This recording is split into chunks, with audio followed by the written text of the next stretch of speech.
अस्सलाम वालेकुम। आज के इस वीडियो में हम पॉलिटिकल साइंस का most important question past papers में बहुत बार रिपीट हो चुका है, उस क्वेश्चन को डिस्कस करेंगे। पॉलिटिकल साइंस एक ऐसा ऑप्शनल सब्जेक्ट है जिसमें पास्ट पेपर से बहुत ज़्यादा क्वेश्चन आते हैं पेपर में। तो ये क्वेश्चन पीएमएस के लिए भी और सीएसएस के पॉलिटिकल साइंस दोनों के लिए बहुत ज़्यादा इंपॉर्टेंट है। क्वेश्चन है कि role of military in Turkish politics, कि मिलिट्री का रोल, हम आर्म्ड फोर्सेस का रोल देखेंगे टर्की की पॉलिटिक्स में। अब तो नहीं है, लेकिन पास्ट में जो था तो वो किस तरह से था, हम इसकी थोड़ी सी हिस्ट्री को डिस्कस करेंगे।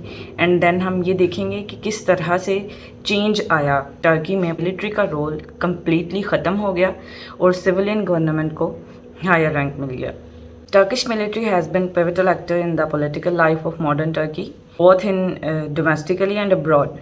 मीन्स टर्की की मिलिट्री का बहुत ज़्यादा बड़ा रोल था टर्की की पॉलिटिक्स में, डोमेस्टिकली भी और अब्रॉड भी। But its role in contemporary Turkey have been curbed, लेकिन अब करंट टर्किया में, अब मौजूदा जो टर्की है उसमें इस रोल को कब कर लिया गया है। मीन्स अब उनका वैसे रोल नहीं है जैसे कि पास्ट में था। अब कैसे इनका रोल, किस तरह से क्या चेंजिंग्स आई टर्की की मिलिट्री के, टर्की की पॉलिटिक्स में किस तरह से जो इन्वॉल्वमेंट थी उसमें कैसे चेंज आया, तो हम उसको इस हेडिंग में देखते हैं कि evolution of role of Turkey military began to rise into prominence after the modern republic was founded by Mustafa Kemal Ataturk 1923 में। अब हम इतना भी हिस्ट्री को डिस्कस नहीं करेंगे, लेकिन वर्ल्ड वॉर 1 के बाद जैसे आपको पता है कि ओटोमन एम्पायर कम्प्लीटली डिफ़ॉल्ट कर गई। कमाल अतातुर्क जो उस वक़्त मिलिट्री में थे वो उठे और उन्होंने अपने कंट्री को किस तरह से सहारा दिया, सब ये हिस्ट्री की बातें हैं। इनको आपको इस क्वेश्चन के आंसर में मेंशन नहीं करना, आपको बस थोड़ा सा डिटेल में बताना है कि कैसे रोल था और किस तरह से चेंजिंग आई। तो military began to rise into prominence after the modern republic was founded. नया टर्की जो था वो फाउंड किया मुस्तफ़ा कमाल अतातुर्क ने 1923 में। अतातुर्क ने कम्प्लीटली सेकुलर बना दिया अपने कंट्री को आहिस्ता आहिस्ता। मींस रिलीजियन का रोल बिल्कुल ख़त्म कर दिया। यूरोप में कुछ एरिया यूरोप में होने की वजह से अतातुर्क ने ऐसे ही वहाँ पर कल्चर सेटअप किया जो यूरोपियन से ही मिलता जुलता था। तो अतातुर्क की डेथ के बाद सेकुलरिज्म, बहुत ज़्यादा सेकुलरिज्म की आइडियोलॉजी डोमिनेंट होगी और जो मिलिट्री थी उनके ख्याल में कंट्री को उन्होंने ही बनाया था, because Mustafa Kemal Ataturk was part of their military. तो वो अपने आप को सोल प्रोटेक्टर समझते थे अपनी कंट्री का। सिविलियन गवर्नमेंट चलाते थे, लेकिन लीडिंग रोल जो है वो मिलिट्री का ही होता था। मींस ये बात लोगों को भी नहीं पता थी कि किस हद तक मिलिट्री किस तरह से इन्वॉल्व है उनकी कंट्री में। वो मिलिट्री को अपना सब कुछ मानते थे एंड इसी वजह से मिलिट्री की बहुत ज़्यादा पावर थी कंट्री में। तो all the civilian ran the government, military used to play a leading role in forming the country's foreign policy and security policy. तो कंट्री की फॉरेन पॉलिसी पॉलिटिशियंस नहीं बल्कि मिलिट्री सेट करी थी, और कम्प्लीटली अब क्या बड़े बड़े डिसीजंस हैं उन सब के पीछे मिलिट्री ही थी, ना कि पॉलिटिकल पार्ट्स थी। मींस देखने में तो गवर्नमेंट थी, लेकिन उसको रन कौन कर रहा था? मिलिट्री। और मिलिट्री अपने आप को समझती थी कि वही हैं sole protector of their country. In Turkish political culture state has been seen as, मतलब स्टेट को, जैसे तमाम कंट्रीज़ में ऐसा ही है कि स्टेट रिप्रेजेंट करती है स्टेबिलिटी को और कंटिन्यूटी को। गवर्नमेंट आती हैं जाती हैं, जो कोई गवर्नमेंट किसी पार्टी की आ जाएगी, कभी किसी की आ जाएगी। स्टेट एक कांस्टेंट चीज़ है और गवर्नमेंट्स फ्लक्चुएट होती रहती हैं इनकी पॉलिटिकल पावर। तो मिलिट्री रिप्रेजेंट कर रही थी अपने आप को as a state, right. Turkey में मिलिट्री अपने आप को रिप्रेजेंट करी थी एज अ स्टेट, और टर्किश सोसाइटी भी इसको मानती थी कि हाँ, गारंटी जो स्टेबिलिटी की है हमारी स्टेट के लिए वो हमारी मिलिट्री ही है।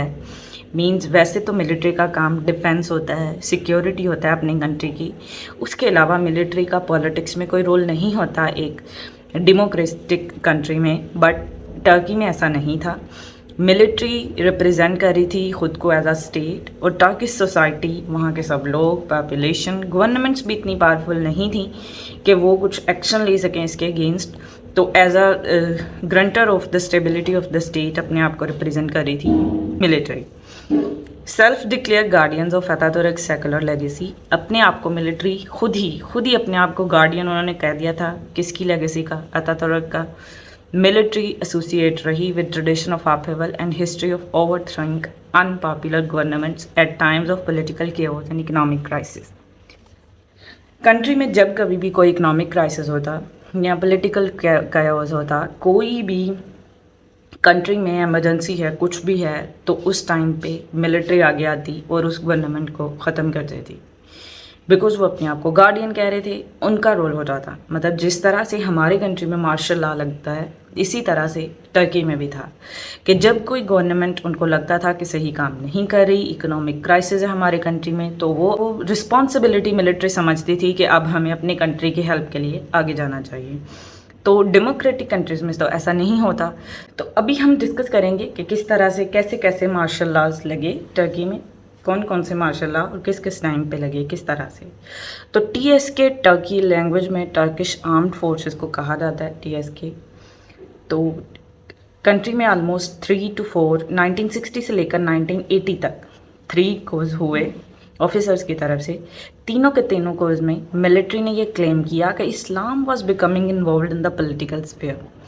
Türkiye is an Islamic country, लेकिन जैसे आपको बताया कि कमाल अतातुर्क ने उस्मानिया सल्तनत के ख़त्म होने के बाद उसको कम्प्लीटली सेक्युलर कर दिया था। तो नहीं चाहते थे कि किसी भी तरह से गवर्नमेंट के कामों में इस्लाम किसी भी तरह आए पॉलिटिकल स्फीयर में। तो जितनी बार भी 1960 से 1980 के ड्यूरेशन 20 ईयर्स में 3 कोर्स हुए, मीन्स 3 बार मार्शल लॉ लगा, और तीनों बार रीज़न यही मिलिट्री ने क्लेम की कि इस्लाम इन्वॉल्व हो रहा है पॉलिटिकल स्फीयर में। तो मिलिट्री की प्रेस्टीज एंड स्टेटस टर्की में उस टाइम पे इतना ज़्यादा हो गया था कि बहुत ज़्यादा लार्ज प्रोपोर्शंस में पीपल वर सपोर्टिंग देम, आवाम उनके साथ थी। इससे बड़ी पावर और क्या हो सकती है। तो rather than being part of politics, military has positioned itself outside above the civilian government. वो अपने आप को पॉलिटिक्स का पार्ट नहीं कहते थे, बल्कि वो अपने आप को पॉलिटिक्स से अबव समझते थे। और क्लियर स्टेक था उनका डिसीजन मेकिंग प्रोसेस में कि सिर्फ वो अपने आप को डिफेंस या सिक्योरिटी में नहीं, बल्कि पॉलिटिकल डिसीजन मेकिंग का पार्ट भी समझते थे। And they were part of decision making process. Türkiye में जितने भी डिसीजंस होते थे, without army, without Turkish armed forces, उनको एसेंट नहीं मिलता था। आर्मी का काम तो डिफेंस पॉलिसी बनाना होता है, लेकिन टर्की में आर्मी सिर्फ डिफेंस पॉलिसी नहीं बल्कि सिविलियन गवर्नमेंट को भी इफेक्ट कर रही थी। लेकिन TSK का जो सिक्योरिटी कंसेप्ट है वो इस तरह से था कि वो उनके अकॉर्डिंग सिक्योरिटी में मींस उनकी जो डोमेन है पार्स की, वो बहुत ज़्यादा ब्रॉड थी, कोई लिमिट नहीं था उसके ऊपर। तो TSK जो उनकी आर्म्ड फोर्सेस थी, वो सिर्फ डिफेंस को ही अपना काम, अपनी रिस्पॉन्सिबिलिटी नहीं समझती थी, बल्कि कमाल अतातुर्क के न्यू टर्किया बनाने के बाद वो अपने कंट्री के इंटरनल एक्सटर्नल अफेयर्स सबको हर तरह से अपनी ही रिस्पॉन्सिबिलिटी समझते थे उसको टैकल करना। एंड और किसी भी थ्रेट को, जो इंटरनल था या एक्सटर्नल था, वो उसको कमालिज़म, जो एक कमाल अतातुर्क की जो पॉलिसी थी, जैसे उसने सेकुलर बना दिया अपने कंट्री को, तो उसकी फ़िलासफ़ी को कमालिज़म फ़िलासफ़ी कहा जाता है, तो उसको थ्रेट समझते थे। मतलब अगर थोड़ा सा भी कोई इस्लामिक हो गया, पॉलिटिकल का जो पार था, जैसे प्रेसिडेंट या प्राइम मिनिस्टर, तो वो उसको थ्रेट समझते थे फॉर देयर कंट्रीज पॉलिसीज़। तो सिंस द फर्स्ट को इन 1960 इट एक्ट एज गार्डियंस, मतलब जैसे ही पहला 1960 में उनको वो गवर्नमेंट नहीं पसंद आई, उन्होंने मार्शल लॉ लगा दिया और अपने आप को गार्डियन कह दिया कंट्री का। तो मिलिट्री की बहुत ज़्यादा पावरफुल पोजीशन थी in the affairs of state and been able to decide the fate of government and politicians, ऐसे ही जैसे नॉन डेमोक्रेटिक कंट्रीज में होता है। Political influence of TSK has largely rested on its institutional autonomy within state support from civilian groups. तो ये सारा कुछ किस वजह से था? एक तो ये कि उनके इंस्टीट्यूशनल की ऑटोनॉमी, मतलब जो आर्म्ड फोर्सेस का इंस्टीट्यूशन था उसके पास पावर्स बहुत ज़्यादा थी, और उसके अलावा सिविलियन ग्रुप्स मतलब पॉपुलेशन से उनको सपोर्ट बहुत ज़्यादा हासिल थी।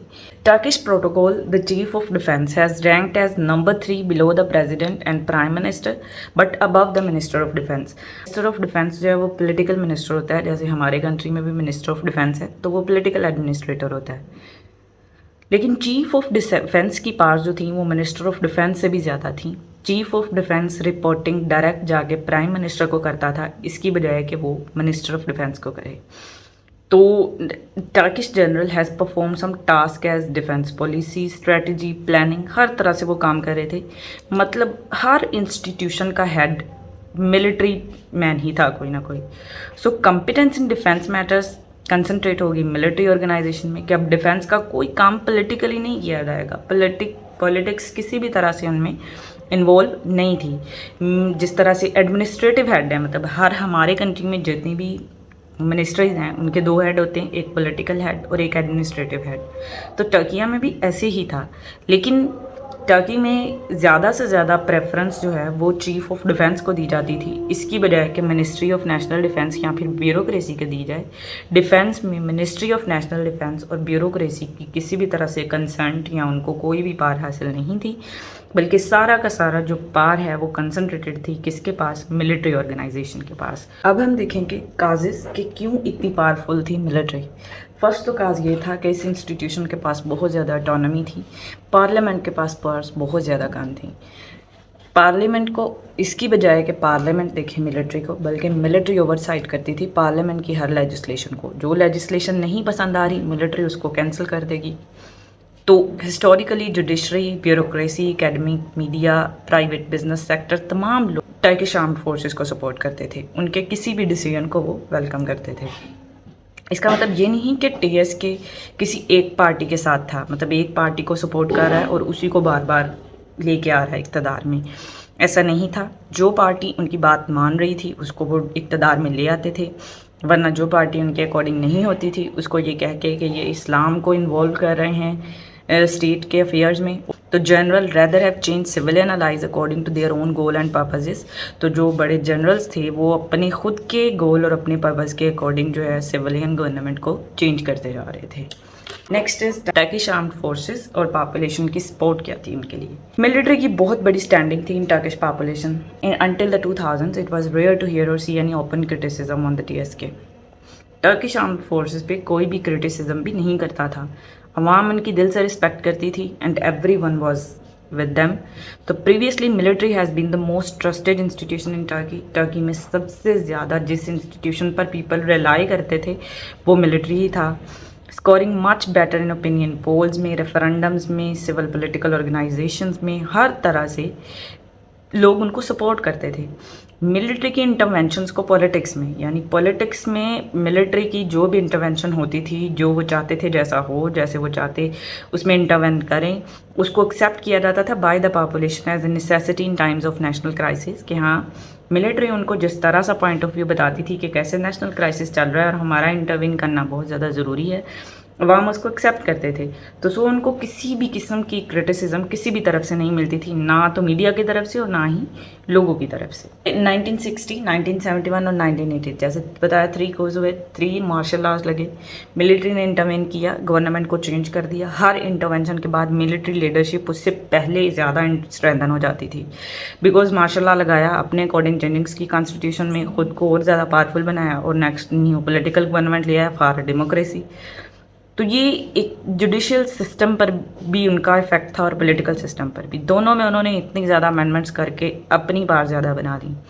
1971 से लेकर onward TSK became a de facto veto power in political system decision making. कि पॉलिटिकल सिस्टम का भी कोई डिसीजन मेकिंग होगा तो डी फैक्टो वीटो पावर, कुछ भी कहीं वो वीटो करे अगर मिलिट्री के नहीं ये लेजिस्लेशन नहीं होगी तो वो नहीं होगी किसी भी तरह से, कोई उनके अगेंस्ट नहीं हो सकता, ना ही पार्लियामेंट और ना ही जुडिशरी। 1982 में कॉन्स्टिट्यूशन और अदर लॉज पास हुए during the military rule. Military rule था 1980 से 1983 तक। रोल टीएसके का वीटो पावर के तौर पर हो गया। Through it's dominance of national security council, military leadership could in practice instruct the civilian government and overrule it's decision. कि वो इंस्ट्रक्शन दे सकती है सिविलियन गवर्नमेंट को कि ऐसे नहीं, आपको ऐसे करना है, और अगर वो डिसीजन करते हैं तो उसको ओवररूल कर सकती है।